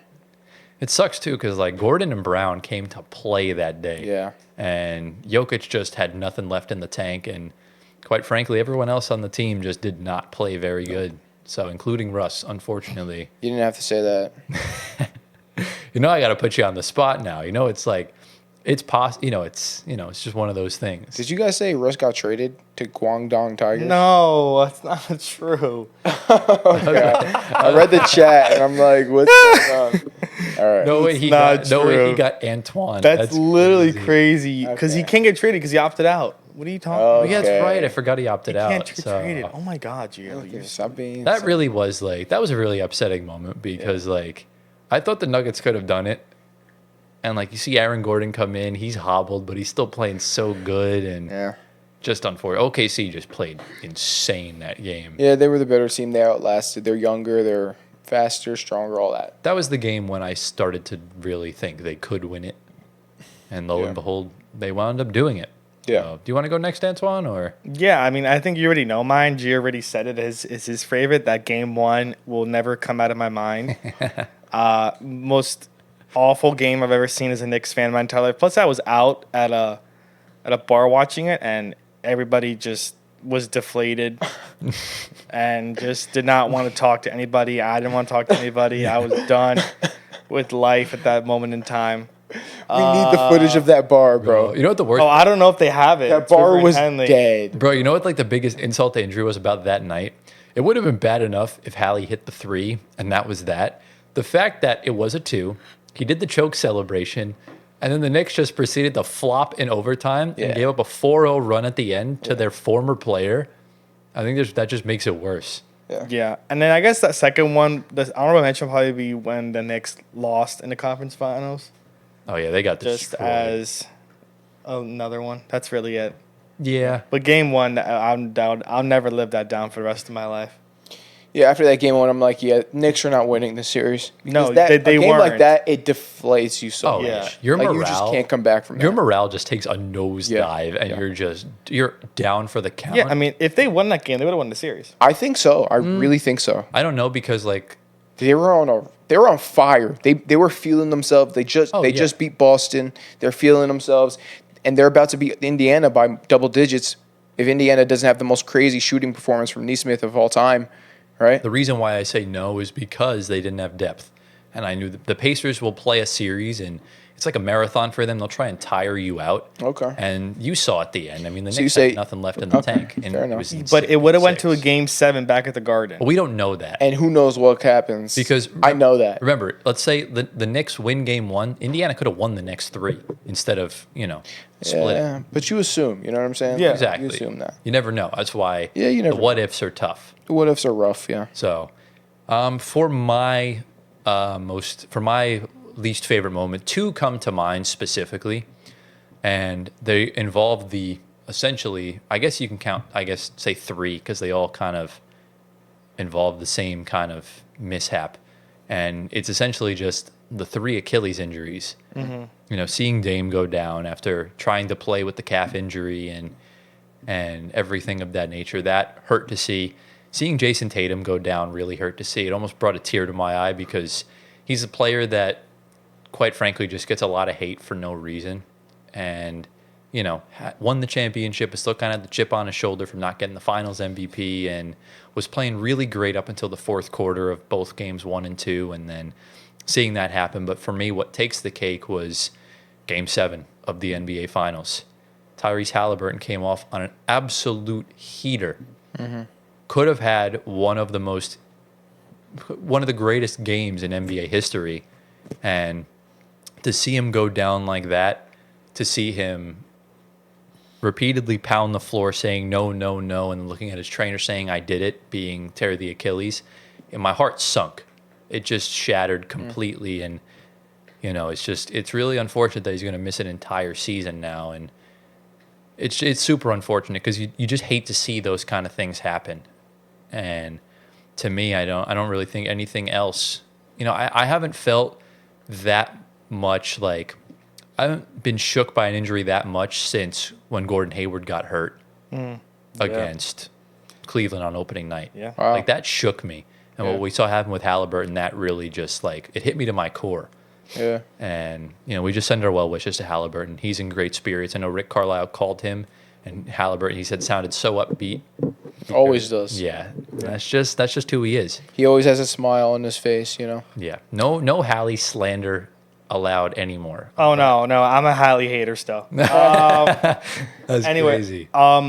Yeah, I mean, I know all 3 injuries were really bad, but, I felt like, I don't want to say, one hit me harder, but seeing Tatum go down was probably one of the hardest things because we never see Tatum get injured. Oh, yeah. That's the thing. And him going down, it was like, holy crap. Unexpected. Well, you know what the thing is, though? It's like they all had, the 3 of them had different reactions because Halliburton's, it was just like he knew this could happen. Right. And when he did it, it really didn't matter about the pain in his leg. It was really just like he was pissed that he couldn't play. Damian Lillard was already in pain. So when he tore it, he just kind of knew and he just kind of sat there like, damn. Tatum was in agony. And it just hurt to see him just writhing in pain on the floor. Yeah. Like he was like spinning in circles. It was just, I can't even, it gives me like the chills in like a bad way. I know Hallie's was tough too because of the emotion. They both did, him but and Tatum. seeing Tatum for like the first time, like big injury, we were like, holy crap! Like we thought this guy was like uninjurable. Yeah. Because like he was always healthy his career, and like that this thing happens to him, like it could have been like just like a random like shoulder thing that would kept him out for a while, like or like, but just serious injury right away, and you know it's tough for all those specifically. Right. So yeah, that concludes NBA shower thoughts. Since it's the offseason, we might bring this back more often than not, since there's no games anymore. So if you guys have any sort of shower thoughts, ideas, recommendations, if you have any questions, let us know down in the comments. And who knows, we might answer some of those. So we've reached the point, guys. It's time to get into the tier list. Are we ready? Let's go. Into the main segment, guys. It's time for another tier list. So we did this about 2 weeks ago with, what did we do? We did the stars, right? Yeah. So if you guys want to go watch that, the link to the playlist is in the description. Go check it out. I think it was episode 61, I'm pretty sure. And obviously last episode's linked as well. You can go check that out. So as you can tell by the title and thumbnail, with the NBA playoffs officially over, we're going to put every single series, all 15 of them, all 4 rounds, into a tier list based off of how fun and enjoyable they were to watch. Because I feel like this playoffs, as great as they were, we definitely got a broad spectrum of great basketball and not so great basketball. Yes. So I feel like why not kind of evaluate all of these in its broadest form, and we'll rank these and we'll see what obviously is sort of the best and the worst series. So do you guys have any sort of questions, comments, concerns before we sort of dive right in? All right, so obviously let us know down in the comments where you would place some of these series. And I guess criteria, where are we saying? I guess it's based off of just like how far did it go? How many games did it go? How entertaining were each of the games? Yeah. Okay, that's You fair. know what I mean? Yeah, so we'll kind of give it from that. And we necessarily won't all have to agree on this, but we'll kind of average it out based off of where we think the series should go. Right. So we ready? Let's go. All right, so on the screen right now, you will see our full tier list. Unfortunately, we can't do this on HoopGoat because you can only do the logos and the players. But we are here on Tier Maker. If you want to link to this tier list, if you want to do it yourself, it is public down in the description. Go check it out. So here are the 5 tiers. This is the same exact tiers as the one we did at the start of the season when we ranked all 30 teams based off their watchability. So we have Get the Popcorn for the best of the best. We have Good Watch, Vanilla AF, Change the Channel, and Watch Paint Dry. Because I'll tell you what, guys, some of these series, I'd rather watch Paint Dry. Beige to be exact. So we're going to segment these out by each round. So we're going to start with the first round. So we can go in any order we want. So Antoine, we'll give you the first pick here. What series do you want to start with? Well, I feel like we should put the ones that were the sweeps, like watch paint dry. So OKC, Memphis. Oh, yeah. Oh, yeah. Well, you can easily get rid of that. I'm okay. And I say we put in Cleveland Cavs and Heat. Miami. Cavs Heat for sure. Yeah. I honestly don't think any other series was nearly as bad as those No. two. So I'm comfortable just keeping the 2 of them there. I want to get into the best series, Nuggets, Clippers. This was Get the Popcorn. Some Nuggets Clippers. yeah. I don't know. It's tough because like some of the games were just not close. I know, but it went to Game 7 It was went not to close. 7 games. Game 7 wasn't close. Game 3 was a blowout. But it was still so entertaining. For It some really reason. was. I mean, because look, we got a healthy Kawhi for all Exactly. 7 games. I think it's It was Get the Popcorn. absolutely insane.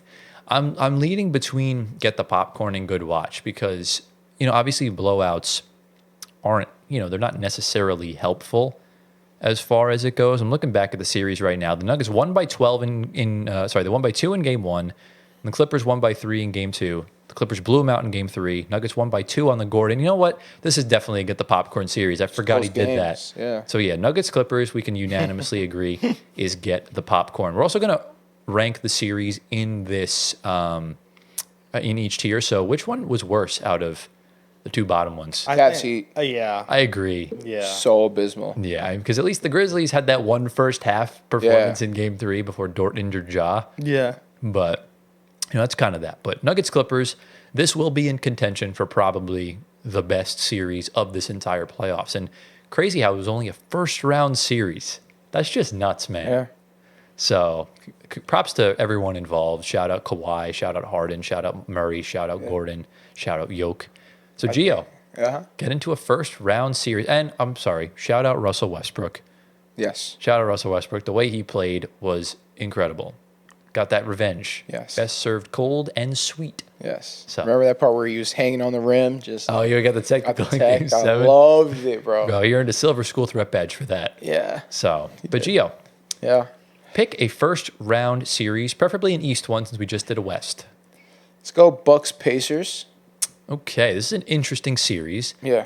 This obviously ended in 5 with the Pacers taking the series. So game 1, we saw, it was kind of a close game, but Indy kind of had a safe lead about Siri went off. Okay. But Indy kind of had a lead for the majority of game 1. Game 2, they blew them out. Game 3, Milwaukee blew them out.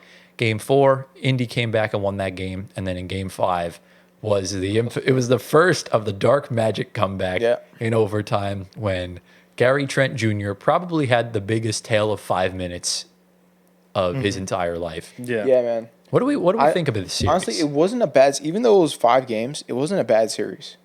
Elaborate on that. I feel like the games were they were somewhat close for the most part. They were competitive. Giannis was putting up historic numbers. I mean, this is the first time we've seen Halliburton hit some super clutch shots in the playoffs, right? Second, he did it against the Bucks Okay, last year. fine. Yeah, you know it. You know it. So, I mean, for that reason, I think I would put it in vanilla. Any higher than that, no.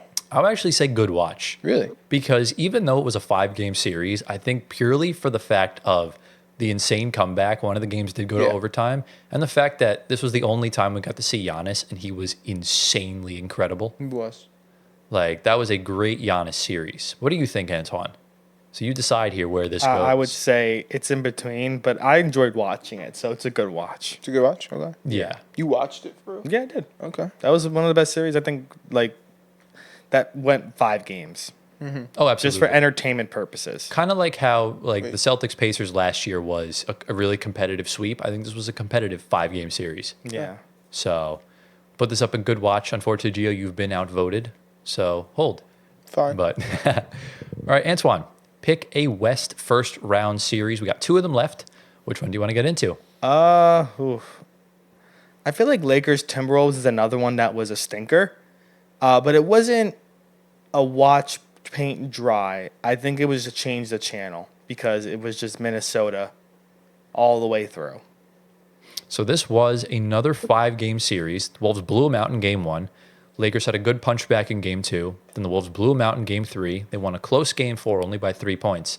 And then in game 5, Rudy Gobert had a career night and the Lakers just ran out of gas and lost the game. So so you would put it where? Change the channel. I don't know if it's necessarily changed the channel. It's still Anthony Edwards, Luka Doncic, LeBron James, still those guys. So it's not changed the channel because you have to keep that game on. It's just vanilla. This to me was vanilla. This was actually one of the more I think Gobert's played better before, but this was probably the most enjoyable Gobert series I've personally watched. Yeah, it hurt to watch, I thought he was arguably the best player in the series based on just his dominance on the glass. And he even had Gio admitting that day that he was incredible. Lies. So, look, man, it's just the truth. I never said that. That's fine. Look, I'm okay. The truth. I'm okay with vanilla AF. I don't have an issue.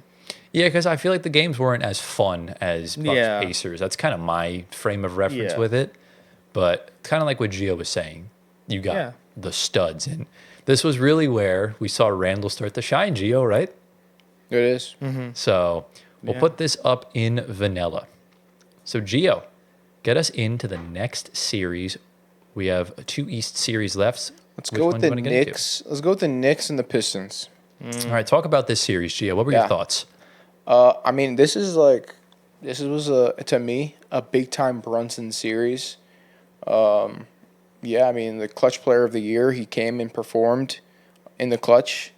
So I think I don't know, it was exciting to watch, even to see Cade in the playoffs for the first time, and and then that young Pistons team compete against the Knicks. I think this is a good watch.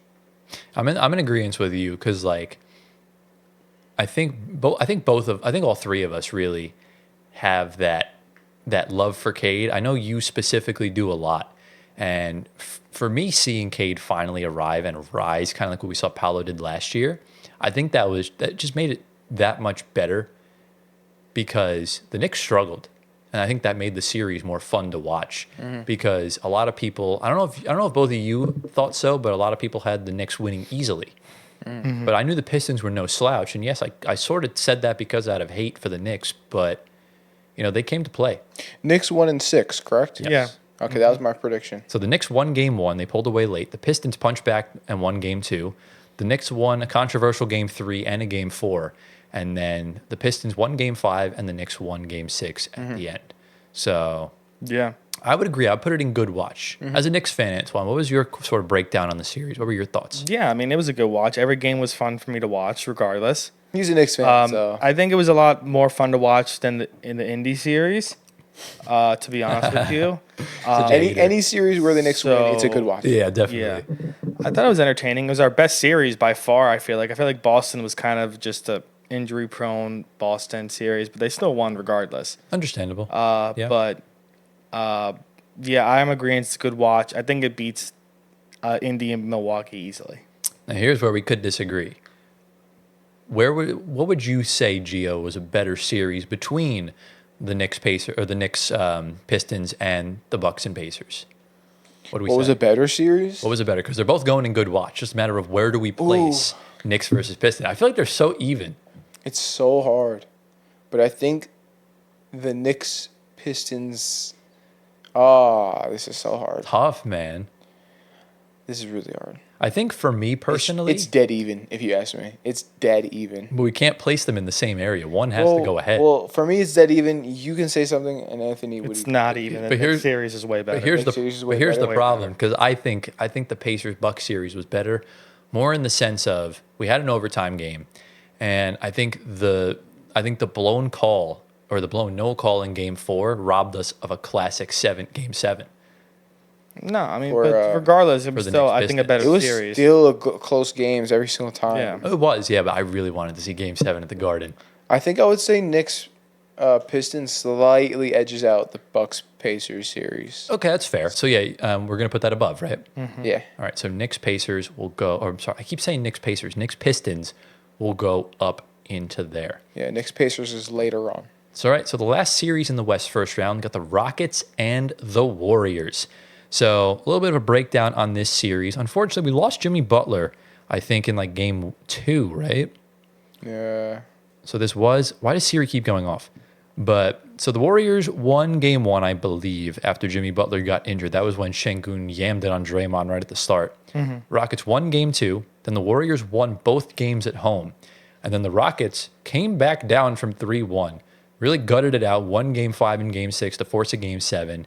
And look, in Game 7, the Warriors kept the door open for them, but the Rockets just didn't take the opportunity.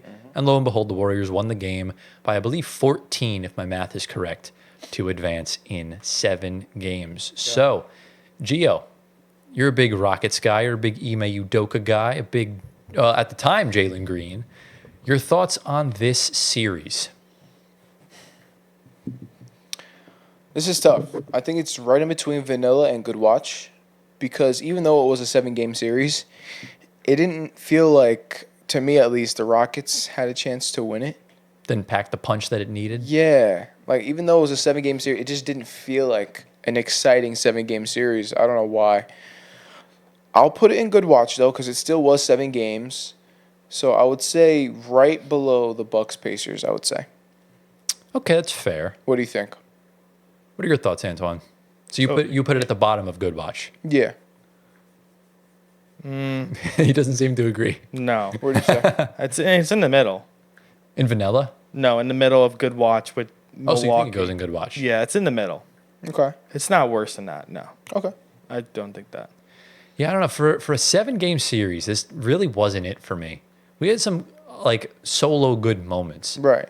but for me, this is a vanilla series. Really? Yeah, I think I view this the same. To me, this is if the Lakers had won Game 5. Right. That's kind of the same thing because the Warriors kind of dominated most of the series. The Rockets didn't really look that great, and we only had like one close game, I think. Yeah, only one game ended by less than 8 points. Right. Yeah. Everything else there was you like go. everything else was like 9, 20. Yeah. Like not Decided. really Okay. what I envisioned. But the Buddy Hield barrage in Game 7 was cinema. Yeah. Yeah. That was great. So for Bad me, work. I put it in vanilla. So would that then average out to bottom of good watch? Yeah. Yeah, I'm okay with it there. Right Okay. where I want. Yeah. So we'll go place this in the bottom of good watch. So let's get into the final series of the first round. Get 'em outta here. The 2-7 matchup between the Boston Celtics and the Orlando Change Magic. the channel, bro. Yeah, this is an easy change the channel. Change the for channel. me. Throw it in. Yeah. So the Magic took one game. That's the only reason why it's not in watch paint dry. Yeah. But lo and behold, the series was what it was. Yeah. Franz and Paulo. It was honestly a very impressive bricklayering performance for both of them. Yeah. So and that's why they traded for Bane because you need someone that can shoot. Exactly. And hopefully, if Suggs was healthy, the series would have been a lot better. Yeah. But also, the Magic probably would have been a 5 seed if he never went down. So we've come to the end of the first round. Kind of just evaluate real quick. Is there any changes we want to make off the bat, Nah. or are we good to move This on is to the crispy, second round? clean, perfect. I think everything's perfectly placed. Yeah, right to be fair, I think we did a really good job with this. Yeah. So let's get into the conference semifinals. So a lot of these series are going to be more fresh in our minds since they're a little bit more recent. And we saw 4 really interesting series go down. So Antoine, pick one of the series to start with. Could be anyone. I guess I'll put the other get the popcorn, probably OKC Denver. Was OKC Denver get the popcorn? That is the question. I think so. I think I'm going to agree. Yeah. Obviously, you had the 3 wins Denver had was very impressive. Yeah. OKC in game 4 and 5 played very well down the stretch. Oh, yeah. I think just game 7 was bad. Yeah, that was the only one. It Every was. other game was very close. Yeah. Aaron Gordon with a couple big time game winners, right? Did he have 2 that series? No, well, he Just had one? He had the game winner in game 1, and then he tied the game with like 10 Yeah. seconds left in game 3. Yes. And then I don't Right. even think the Thunder got a shot off at the end. Yeah. But the question is now, Antoine, is it better than the Nuggets Clippers?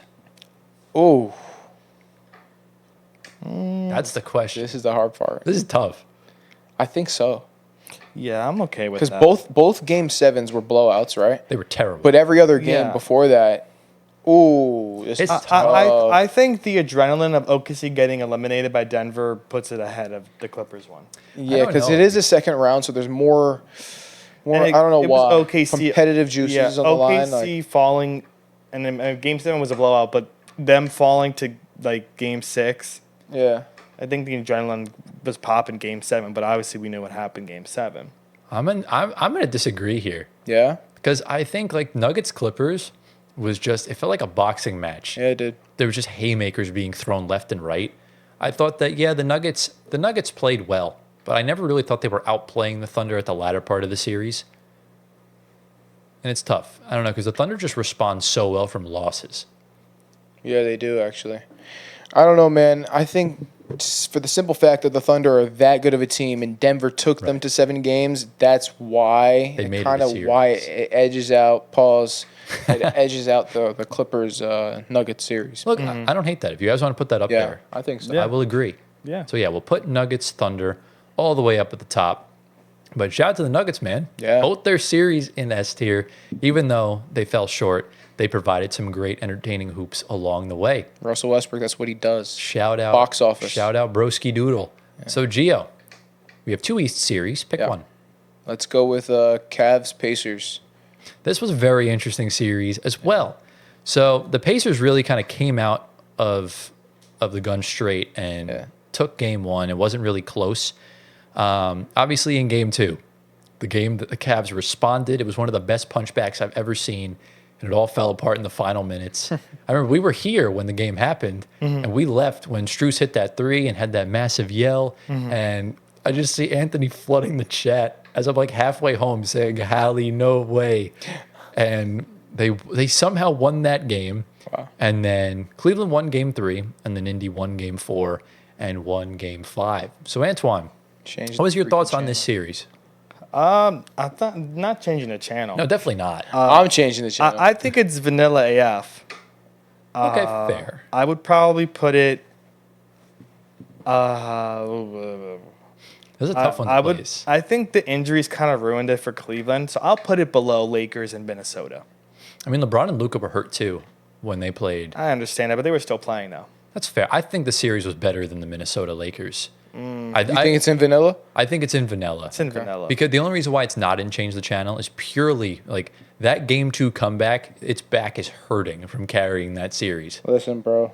It's the Cavaliers. It was the Pacers. It's the Cavaliers. So I'm putting change the channel. I'm not trying to see that whack team play. That whack team is That crazy. whack team, that team that nobody likes, the team that is Choke City. I'm not trying to see them play. What? Choke City, pause. All right, that's me.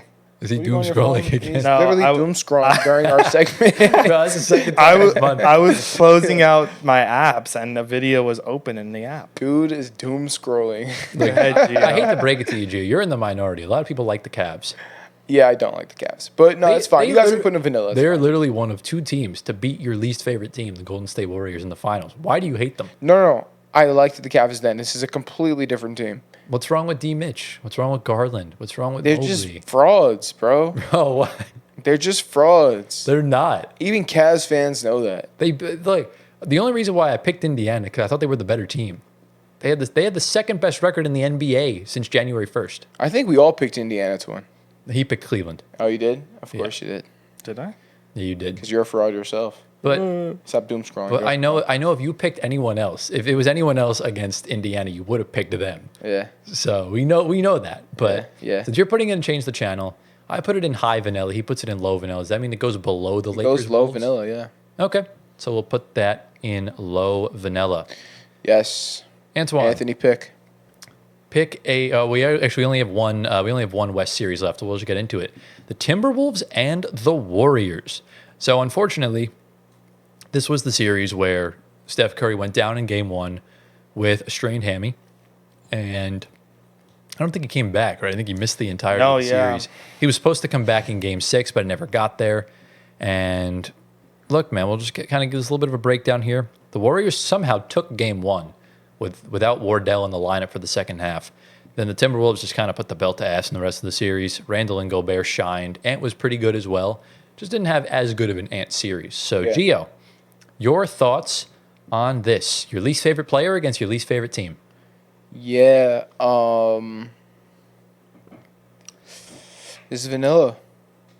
This is vanilla. Injuries? Yeah. Yeah. I think this is vanilla. I nothing else to be I said. mean- Ant wasn't amazing. I mean, he had like one good game, I think. Yeah, we had that. Randall 3-point barrage. surprised me. Oh, yeah. He was just destroying Draymond Green. That was great to see. You know, so for that reason alone, I might put it in good watch because No. Draymond getting destroyed is outstanding thing to see. He said it on his show. That was the second time ever he's lost a matchup in the playoffs against another power forward, and he was that. That was the second one. Yeah. So shout out Randall. Shout out to him. The other, But the other one was Siakam in the finals. yes. But yeah, no, this is vanilla. This is a vanilla series. How do you feel about like who would you have rather seen win the series, Rudy or the Warriors? Oh God. Got to pick. I can't. You made Anthony. you made me pick earlier. You have to pick now. What am I picking? Would you who were you rooting for in that series? The Warriors or Rudy? I was rooting for the Timberwolves. Okay, Not so Rudy. Not Rudy. No, There you the go. Timberwolves. I was rooting for the Timberwolves, not Rudy. Look, Let's if you're be clear. rooting for the Timberwolves, you by default are rooting for Rudy. No, Yeah. I was rooting for his downfall, but the Timberwolves victory. Well, So- the good thing is that he played well. Unfortunately. Yeah. I mean, yeah, I would put it in vanilla AF. The injuries ruined it a little bit. I would probably put it ahead, though, of the Cleveland Pacers series. The fact that Steph didn't play in 4.5 of those 5 games is why I put it Yeah, below. I'll put it below. Okay. That's, yeah. Plus, we had the first what the helly or the second what the helly in the Cavs Pacers. So I'm Okay. in agreement there. Yeah. So we'll Okay, whack that's that fine. Right up below. here. Nice. And now we get into the craziest second round series of them all, the Celtics and the Knicks. This series was all over the place, man. So the Celtics in games 1 and 2 jumped out to 20-point leads. And the Knicks just slowly chipped away, came back. The Celtics just started jacking up threes and choked both of those games away. I think game 1 was in overtime. Correct me if I'm wrong, right? Yeah. Game 3, Celtics did it again, but thankfully they locked in. They got the lead to 30. That was why it was, the way it was. Then unfortunately, Jason Tatum went down in game 4 with the torn Achilles. That was another blown lead for the Celtics. And then in game 5, Derek White turned into Michael Jordan for 48 minutes. It was obscenely insane. Peyton Pritchard played well. Celtics won that game by like 30-something. And then game 6, the Celtics just should have stayed at home. It wasn't even worth watching or even, them showing up. And the Knicks won in 6 games, the 7th defending champion in a row now, or the 6th or 7th to lose earlier in the second round. So, Gio. This is get the popcorn. If you ask me. No, it was. If you ask me. It was a good watch. No. How many times in NBA history has a team come back from 20 points and won in the playoffs when they're heavily the underdogs? How many times does that happen? That is a good point. You know what I'm saying? Actually. That happened back-to-back games, 1 and 2, like you said, Tyler, and then again in game 4. They choked a 15-point lead in game 4. Exactly. Here's my only gripe, though. It would have been get the popcorn if Tatum didn't get hurt, which is why That's a fair point. I think it should go above the Knicks Pistons in good watch. You know what? I'm fine with that. I'm fine with that. Yeah, but I think that's- this is if Tatum doesn't get hurt, this is definitely get the popcorn. If Tatum doesn't get hurt and this goes 7, that's arguably the best series in the playoff. for sure. Yeah. Because, I mean, come on, 20 point, the Knicks had 2 what-the-helly moments. Yeah. And then the Celtics just responded with belt to ass. Yeah. And then the Knicks had another mini what-the-helly moment. Yeah. And the Celtics had another belt to ass. And then the Knicks just finished them off with the belt to ass. It was just... Yeah. You were in a dark place when the Knicks won this series. Oh, my Lord. You were in It was a dark place. Yeah. Because I started thinking, I was talking with my cousin Kyle about this, and because he works in the city, and he passes by MSG, and he told me, he said, if the Knicks win the championship, because this was after Game 3 of the Knicks-Pacers series, the city might burn down. Yeah. Because you saw the Frenzy. the entire street. It was just, oh my Lord, It's crazy. But yeah, it was a dark place for me. Yeah, I know. Because the Knicks made it farther with that team in our big 3, and yeah, you know what? It's fine. It's okay. I'm just glad we have their pick so I can hate watch even more. But we'll put the Celtics and Knicks at the top of good watch. Yeah. That's, I think, where it goes. We're through 2 rounds. Is there any changes we would like to make? We're good? Yeah. All right. So we're about 27 minutes and we're making good time. Now it's time for the 3 big series. We'll start with the conference finals and then we'll get our way to the finals later on. These, I think, we'll break down a little bit more because, these are more fresh in our mind. So, Antoine, which series would you like to start with? I mean, we can go to the West. So we'll start with the Oklahoma City Thunder and the Minnesota Timberwolves. This was a very... This series left a lot to be Underwhelming. desired, Yeah. in my If I'm opinion. being honest, I didn't Mellow, enjoy it bro. at all. So the Wolves, the Thunder, I believe, won game 1. It seemed like kind of close, but the Thunder pulled away massively in the second half. Then in game 2, the Wolves just really didn't show up. Game 3 was probably the biggest wake-up call I think a champion's ever had to face. When the Bucks lost by 40 against the Nets, they were down 2-0.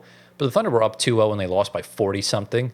That's just unacceptable. Yeah. And then game 4, it looked like the Thunder were going to lose again to tie the series up. And some questionable calls down the line gave the Thunder the win. And then in game 5, another 30-point blowout. What do we say about this series, boys? It is vanilla. Easy vanilla for me. Yeah. I'd put this in change the channel, to be honest. Change the channel. Wow. I mean, It's a Western Conference Finals, so I'm but- not changing the channel. 4 blowouts in a 5-game series? Yeah, it is pretty. No, yeah. the Wolves were really horrendous. They were, but terrible. Edwards was injured. He was injured throughout the series. He was. A little bit banged up. Yeah, But- but Banged up. It's.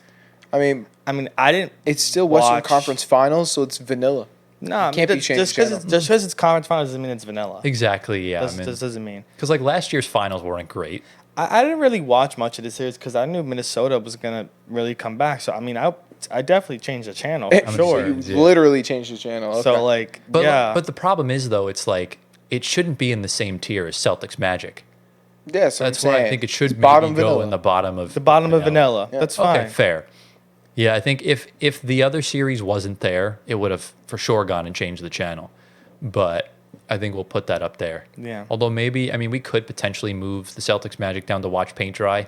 And No. move Thunder Wolves down, but we don't have to. No. So Knicks-Pacers. let's get into the other series, the Knicks Pacers Eastern Conference Finals. So if you remember last year, these two teams met in the second round. It was a 7-game series, and the Pacers came out on top.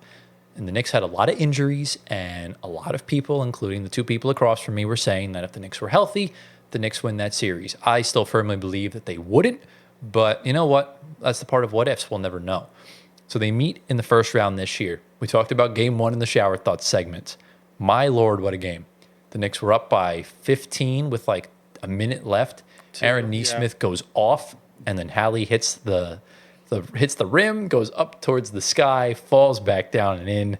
They win that game. That game alone puts it in get the popcorn.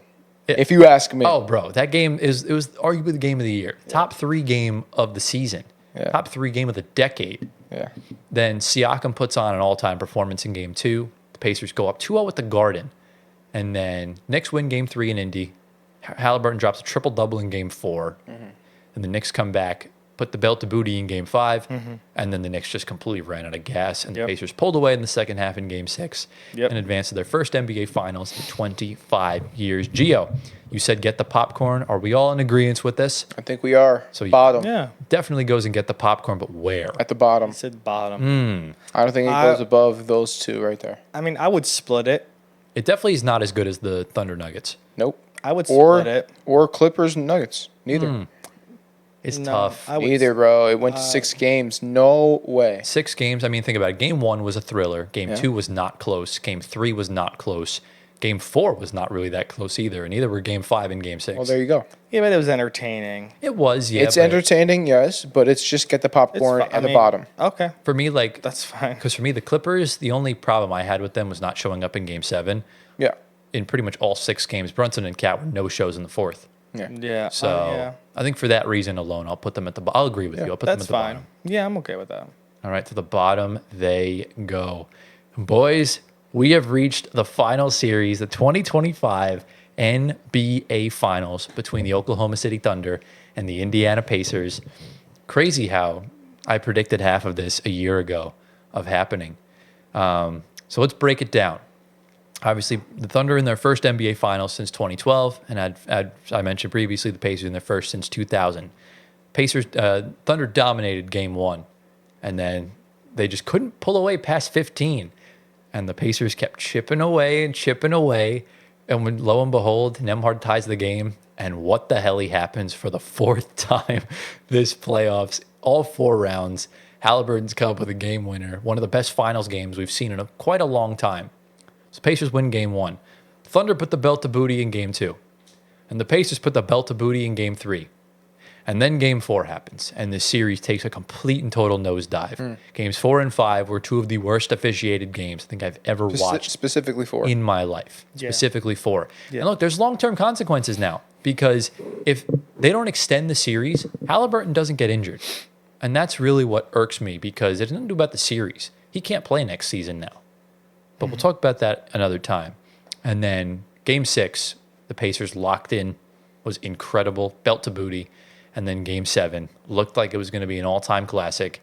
And Hallie goes down in the first 7 minutes of the game. And, give credit to the Pacers. They kept it close, but it slipped away in the 3rd quarter. And their 4th quarter magic sort of died out. I think if Halliburton was on the floor, they could have done it. Mm-hmm. But, yeah. Antoine, your thoughts on this NBA Finals? I mean, Game 7 is, phenomenal for a finals regardless. Mm-hmm. It's on the border of both the top of get the popcorn and good watch. I feel like if Hallie didn't get injured, it's definitely in get the popcorn, no doubt about it. I think it still is. I feel like Game 4 and Game 5 ruined the watch for me a little bit. Mm-hmm. Game 4, I was really upset with just how the calls are going. I was tired of it. Yeah. Game 5 was a little better, but like Tyler said, still pretty atrocious. It probably would fall on the very top of good watch or the bottom of get the popcorn. It's up to you two where you decide where you want to put it. I will put this series above Knicks Pacers and get the popcorn, but below Clippers Nuggets. That's where I would place it. And I think that's the perfect spot because it is a finals. It Yeah. is a game 7 in the finals. And that first game was just insane. Game 1, Yeah. with another crazy Halliburton buzzer beater, game winner. Yeah, like that bro. just set up the series to be just an all-time great, I feel like. I'm going to agree that it should go and get the popcorn, but I think it should go above Nuggets Clippers. Really? Yeah. Because I think Nuggets Clippers was just a dogfight, but I think this series was also its own dogfight. It was, yeah. And it was so highly anticipated, and it actually delivered for most of the did. series. This is the best finals we've seen in a long time. Since 2021, I think, when the Suns played the Bucks. I think this series belongs there because, I mean, you could say the same thing about Nuggets Thunder. I think this should go at the top, the finals. Even as bad as Scott Foster was in Game 4, this series still should go at the top. I'm not mad at Well, it. yeah, I mean, I was locked into every game. Yeah. I'm okay with it. Because put it this way. Doesn't bother me. Put it this way. The fact that Halliburton got injured and you had Nembhard, Siakam, TJ McConnell hooped his behind off, and you owe that man an apology because you said in our awards last week that Russell Westbrook had a better playoffs than TJ McConnell. He did. No. Oh, my God. No. It's just that TJ McConnell got to play an extra 2 rounds. Doesn't matter. That's the only reason why he had a better playoffs. He still was better. No, he wasn't. Yes, he was. In the 2 rounds that Russ played and the 2 rounds that TJ played, Russ was better. Gio, we're not having this conversation. We're not going to have this conversation right now. Because But that's just my opinion. Russ did lose a good amount of those games for Denver. No, he first didn't. series. You don't watch basketball. Here's the Okay, here's the yeah, counterpoint to it, right? The first 2 series, the Bucks didn't need TJ McConnell to play at that level. Yeah, he didn't. But the Nuggets needed Russ to play that kind of level against the Clippers and against the Thunder, and the Pacers needed McConnell to play like that against the Knicks and against the Thunder. And I thought in the series where both of them needed to be at their game the most, I thought McConnell was better. Fair. So, but the fact that you had TJ McConnell dropping a near triple double in the NBA Finals, the fact that Halliburton almost had a triple double, SGA had historic games, Jalen Williams had 40 in Game 5. This would have been clear in a way if Hallie didn't get hurt. But even with the injury and even with the bad ref calls, I still would put this at the top. Okay. I'm not mad at it. No, I'm not mad at it. I still don't think it should go over either one of the Nuggets ones, but I'm not mad at it. It is the finals. It's going to go where you place it because he puts it in good watch and I put it Oh, at the you top. put it in good watch? It's at the top of good watch. Wow. So yeah, it's going to go where you placed it. Okay, so I'm going to put it right below those 2 Nugget series then. Oh, so below Nuggets Clippers. Both of them. Okay. Yeah. Right there, I think that's a good spot. I think it should go at least above Nuggets You Clippers. think so? It's the finals, bro. Come on. I can't do it. Because I can understand why Thunder Nuggets is above. Kind of gives me Nets Bucks vibes where that felt like the finals. Okay. But I think it should go above Nuggets Fine, Clippers. fine. I'll let it go. That's let fine. it go. Yeah, right there is good. Have to. It's the finals. Yeah. So there you guys go. There you go, guys. My Lord, English. There you guys go. There you guys go. That There you go, is guys. our tier list of the 2025 NBA playoffs. And just to recap it for the audio listeners, in the should I start from the bottom up? Yeah. So in the bottom, we have obviously Cavs Heat, and we have Thunder and Grizzlies, and watch paint dry. And change the channel. It's literally just Celtics and Magic. That's it. In Vanilla AF, we have Thunder Wolves, Wolves versus Warriors, Cavs versus Pacers, and Lakers versus Timberwolves. In Good Watch, we have Rockets versus Warriors, Bucks versus Pacers, Knicks versus Pistons, and Celtics versus Knicks. And in Get the Popcorn, our top 4 series, coming in 4th place is the Eastern Conference Finals between the Knicks and the Pacers. In 3rd place, coming in the first round, was the Nuggets versus Clippers. Our runner-up is the 2025 NBA Finals between the Thunder and the Pacers. And in first place, the best series of the playoffs, this is a wide consensus between everyone, is the second round series between the Oklahoma City Thunder and the Denver Nuggets because it felt like a finals. It really did. 2 MVPs duking it out. So, do we have any other changes, questions, comments, concerns before we head on into the outro? No. Let's go. Let's roll. Alrighty. Let us know down in the comments if you guys have any sort of, changes you would like to make and anything like that. And that brings us to the end of this tier list and the end of episode number 63 of the Floor Spacer podcast. We have completed another NBA season. Gio, you know what time it is. It's time for the G of the week, and it's time for the comment or the word for the people to comment that are still with the flow at home. Yeah, so the G of the week, you already know if you watch the stream. G of the week is QUT. Is that what it was? Yes. Yeah. Shout out to my boy. He is from England. He's about 5'8". 8, 9. 5'8" or 9. Yeah, and 5'9". he needs to get some sleep. Yeah. So watch the stream if you want to get context on that. And watch the stream if you want to be a G of the week. Or Yeah, that. Active in the chat. Yeah, we're gonna be streaming tomorrow, by the or Yesterday. Yesterday. Streaming on Monday. We're streaming on Monday. on Monday, Monday. Yeah. and Monday. Okay. 5:30 Eastern time. Yeah. So and what was it? The word of the week here or something? Yeah, the word. What do you want The to word. comment? Let's see. Let's go with Mojo because coconut water is amazing. Not sponsored. Not by the way. sponsored. Not sponsored. If you guys are watching this and you wanna sponsor us, 100%. we will gladly. Let me look. Not sponsored. Look, I'm not gonna show it. Don't worry. No free I'm not advertising. gonna show it. Don't worry.